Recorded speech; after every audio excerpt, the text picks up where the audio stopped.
Welcome to this explainer. Look, if you've been following the conversation around the future of learning, you already know the industrial classroom model is, well, it's really struggling to adapt to the age of artificial intelligence. We all know it. But the biggest roadblock to actual change, it's almost always implementation. So today, we're unpacking a really fascinating roadmap drawn directly from the Peconic Mentor Cell, or PMC. We are going to show exactly how this massive transition can happen right now, today, without breaking the bank. Okay, let's dive into a pretty provocative question, one that directly challenges this baked-in assumption that educational reform always requires massive budgets and, endless bureaucratic approval. The most common objection you hear to any new educational proposal is cost. Everyone says we need new buildings, new hires, new budgets. But what if the physical infrastructure we already have is perfectly fine? What if we just need a new operating system to run inside it? Actually, think of it exactly like that, a software update for our schools. So here is our roadmap for today. Number 1, we'll look at the zero-cost school pilot. Number 2, the AI economic reframe. And finally, number 3, why parents simply aren't waiting around.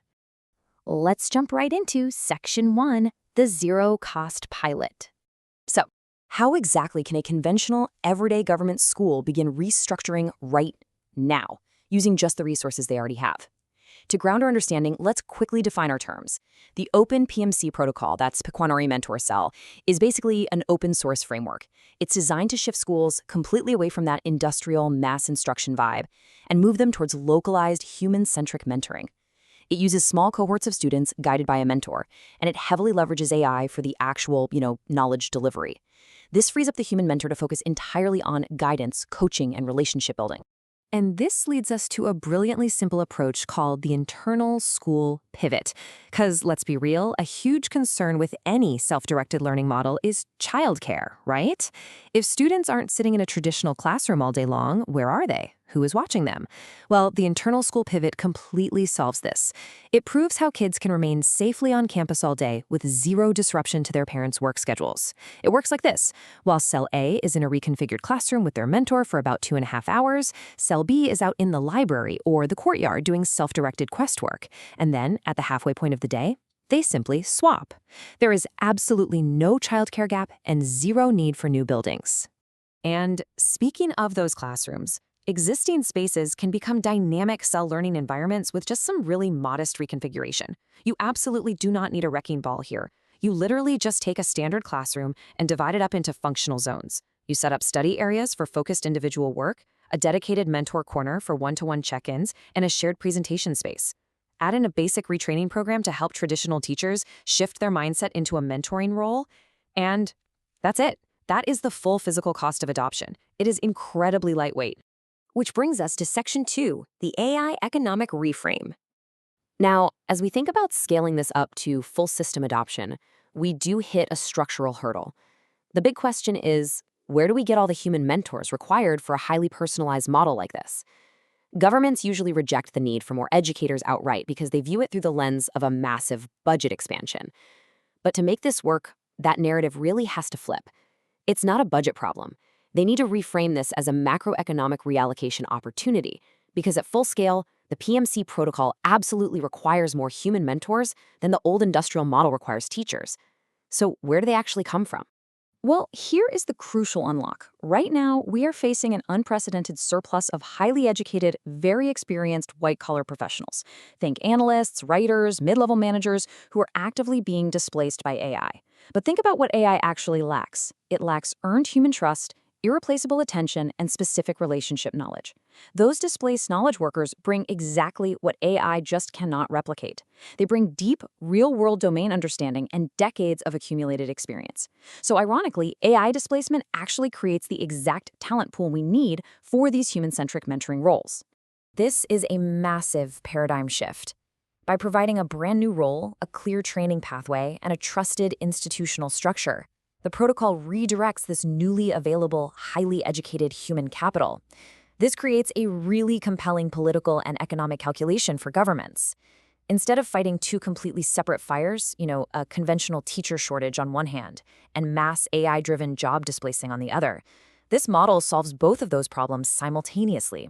It literally turns a macroeconomic crisis into an educational renaissance. And that leads us perfectly into Section 3, Parents Are Not Weeding. Because look, while governments sit around calculating budgets and debating policy, children are still growing up. They only get one childhood. That brings us to a quote by Buckminster Fuller that honestly serves as the philosophical heart of this entire explainer. He said, "You never change things by fighting the existing reality. To change something, build a new model that makes the existing model obsolete." Basically, centralized educational systems like ministries of education or exam boards, they do not reform themselves based purely on polite intellectual arguments.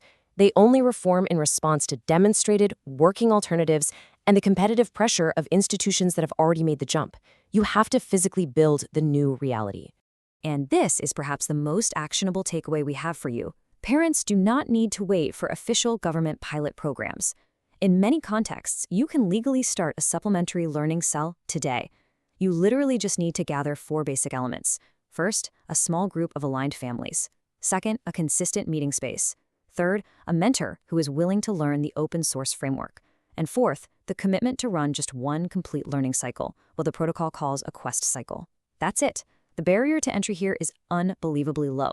By taking this kind of permissionless action, individual families are building the living demonstration that proves this new model works from the ground up.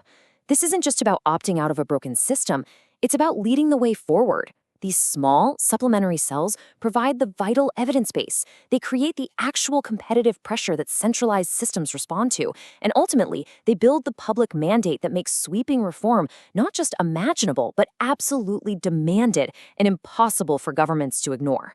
So, I want to leave you with this final thought. The industrial classroom was not designed to fail. It was incredibly successful for the era it was built for.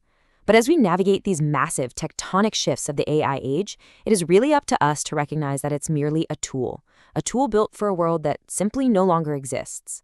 The Open PMC Protocol shows us that we already have the space, we are rapidly getting the human talent, and we have the framework.